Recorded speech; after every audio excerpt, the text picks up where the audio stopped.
Co znáte tuhle věc? Tak jestli jo, tak pojďte se mnou.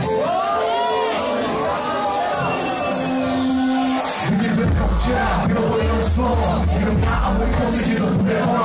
Já jsem nepsal text napsal mě, jmenou píšu každý pocit taky jak je. Zatím nepára myšlenky, nepíšu pohledy, přepádím svoji práci, nečekám v televizi. Někdo vysí, rychlý, někdo vysní, potřeba zapisovat se na cíl. Vysí, neviděli ti spirituality, jenom viděli, že mohli hodně ty byli v mojí hlavě, ale nebyli, tak jsem uměl, že měl světlky a nebyli. Makám, odkýdám a zavírám kršky, upřímnej porceš, pohlední prsty. Zapsal, ale neznal jsem sílu pera, jsou to 2 roky a proto je to jako včera. Historii, tohle je krátký, za takovou chvíli bych žádnou story. Bylo to hned pár dní, pár nocí, pár slov, podařilo pár nocí. Tohle není story, tohle je krátký, za takovou chvíli bych žádnou story.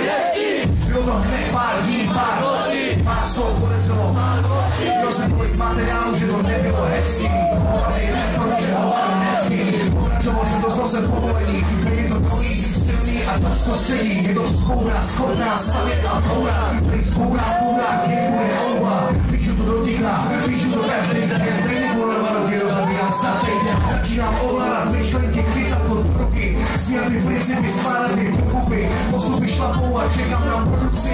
Dostanu pár beatů, tím říkám posun si, já jsem si poslul, že poslul jsem potřebu. Enemy systém bude decentně potřebu, proletěli a taky, tak jsme tady, jste si jistý, že víte, co bude.